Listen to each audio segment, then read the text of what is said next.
이번 시간에는 키보드와 마우스 사용에 대해 알아보도록 하겠습니다. 예를 들어 볼까요? 컴퓨터의 날씨에 대해서 묻고 싶다면 우리가 그냥 머릿속으로 생각만 한다고 해서 컴퓨터에 날씨라는 정보가 나오지 않죠. 뭔가 컴퓨터에게 우리는 날씨라는 것이 궁금해 라고 전달해 줘야 될 텐데요. 이렇게 어떤 정보를 컴퓨터에게 전달해 주는 것을 입력이라고 합니다. 이를테면 날씨라고 하는 것을 이제 입력을 해야 되겠죠. 이렇게 입력을 도와주는 것들을 입력 장치라고 하는데, 가장 기본적으로 쓰는 장치들은 키보드, 마우스가 있습니다. 그리고 요즘은 음성으로도 입력을 해서 마이크도 쓰기도 하죠. 그 중에서 오늘은 키보드와 마우스에 대해서 알아보려고 합니다. 먼저 키보드를 한번 알아보도록 합시다. 키보드는 기본적으로 이렇게 생겨 있죠. 여기에서 만약 기억을 입력하려고 한다면 어떤 키를 눌러야 될까요? 그렇습니다. R 하고 기억과 쌍기억이 있는 이 키를 눌러야 합니다. 그러면 R을 입력하기 위해서는 어떤 걸 눌러야 될까요? 그렇죠. 여기 R하고 되어 있는 키를 눌러야 합니다.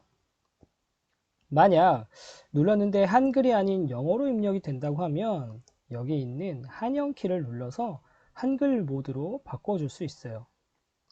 기억에 있는 키가 아니라 기억 위에 있는 쌍기억을 입력하려고 한다면 어떻게 해야 될까요? 이럴 때 입력하는 것이 바로 Shift라는 키입니다. Shift 키를 누른 상태로 기억을 누르면 그 위에 쓰여진 쌍기억이 표시되게 됩니다. Shift는 이 Shift를 누른 채로 어떤 키들을 누르면 위에 표기된 글자를 입력할 수 있도록 해주는 건데요. 왼쪽에 하나, 오른쪽에 하나가 있어요. 그래서 왼쪽에 있는 걸 눌러도 오른쪽에 있는 걸 눌러도 똑같이 작동합니다. 그리고 Shift와 숫자 키를 이용하면 특수 문자들이 입력할 수 있어요. 예를 들어서 Shift를 누른 상태로 1을 눌렀다. 그러면 이 숫자 1이 입력되는 것이 아니라 그 위에 있는 느낌표가 입력이 된다는 것이죠. 물음표를 입력하고 싶다면 여기 Shift 옆에 있는 이거 Shift를 누른 상태로 이 키를 누르면 물음표가 입력되는 것입니다. 그래서 키보드에 위에 표기된 것을 누를 때는 Shift 키를 눌러야 한다. 그러면 한번 같다 그리고 마침표를 입력해 보겠습니다. 먼저 기억을 눌러야 되겠죠? 그래서 그 다음에는 이제는 R을 눌러야 됩니다. 그래서 R을 눌러줍니다. 그 다음에 받침이 시옷인데 쌍시옷이니까 Shift를 먼저 눌러주고요. 그래서 Shift를 누른 상태로 시옷을 눌러주면 쌍시옷이 입력이 되는 거예요. 그 다음 디귿을 눌렀죠. 디귿을 누른 다음에 또 R을 찾아야 되니까 이렇게 눌러줍니다. 마지막으로 이 마침표를 눌러주기 위해서는 여기 있는 마침표 키를 눌러주면 되는 겁니다. 그렇다면 띄어쓰기는 어떻게 입력할까요? 띄어서 쓸 때는요, 바로 이 스페이스 키를 눌러주면 돼요. 키보드 중에 가장 길게 있는 키죠. 이 키 이름이 스페이스라고 하는데 이 키를 눌러주면 띄어쓰게 됩니다. 그리고 한 줄 내려서 입력하려면 어떻게 해야 할까요? 키보드에 있는 엔터라고 하는 키를 눌러주면 돼요. 엔터는 어떻게 보면 가장 많이 쓰는 키 중에 하나라고 볼 수가 있습니다. 엔터라고 읽어요. 자, 그리고 혹시 잘못된 내용이 있어서 지우려고 한다면 두 가지 키가 있는데요. 먼저 이 백스페이스 키를 입력해서 지울 수도 있습니다. 근데 이 백스페이스는 앞에 있는 내용이 잘못될 때 앞쪽을 지워주는 거예요.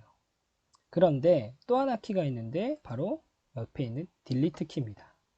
이 딜리트 키는 뒤에 있는 내용이 잘못돼서 지울 때, 뒤에 있는 내용이 잘못돼서 지울 때 쓰는 거예요.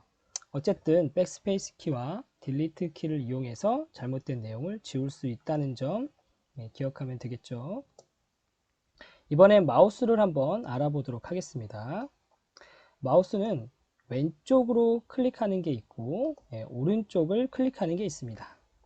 왼쪽을 클릭했을 때 한 번을 클릭하면은 선택이라는, 그러니까 뭔가를 선택할 때 한 번 클릭하는 거고요. 2번 따닥 이렇게 빠르게 더블 클릭이라고도 하는데 2번을 클릭을 하면 그거를 뭔가 실행한다. 이런 의미를 갖고 있습니다. 오른쪽 클릭은요, 관련 메뉴를 여는 거예요. 이 마우스 화살표가 있는 곳에서 관련된 메뉴를 여는 것입니다. 그리고 좀 특이한 게 가운데 뭔가 이 동그라미가 하나 있죠? 네, 이것은 바로 휠이라고 부르는데 이게 손으로 올리거나 내릴 수가 있어요. 이렇게 굴려가지고. 그럼 올리거나 내리면서 페이지를 볼 때 사용하는 키입니다. 그리고 마우스는요, 누른 상태로 마우스를 이동하면 그만큼을 선택할 수 있는데 이거는 선생님이 직접 보여주도록 할게요. 여기에서 한번 보겠습니다. 마우스를 하나씩 이렇게 클릭을 하면 원하는 것을 선택을 할 수 있고요.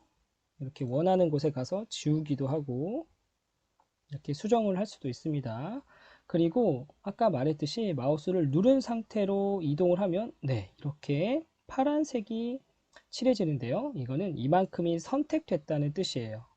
그럼 이 선택된 내용에서 오른쪽을 누르면 이렇게 관련된 메뉴가 나옵니다. 이 마우스 오른쪽을 누르면 이렇게 항상 그것과 관련된 메뉴들이 나와요. 여기에서 복사한 다음에 만약에 뭐 밑에다가 똑같은 내용을 쓰고 싶다. 그러면 여기 붙여넣기 하면은 아까 이렇게 선택한 내용이 그대로 여기에 붙여넣기 된 것을 볼 수가 있습니다. 만약에 다른 부분에 가서 오른쪽을 누르면 또 그것과 관련된 이렇게 메뉴들이 나오게 됩니다. 마우스는 왼쪽으로 선택하고 오른쪽으로 메뉴를 연다. 이렇게 알고 있으면 마우스에 대해서 다 안 거라고 볼 수가 있습니다. 또 이렇게 휠을 이용해서 위아래로 움직일 수도 있다는 점 잊지 마세요. 자, 이번 시간에는 키보드와 마우스 사용하기에 대해서 알아보았습니다. 다음에 또 만나요.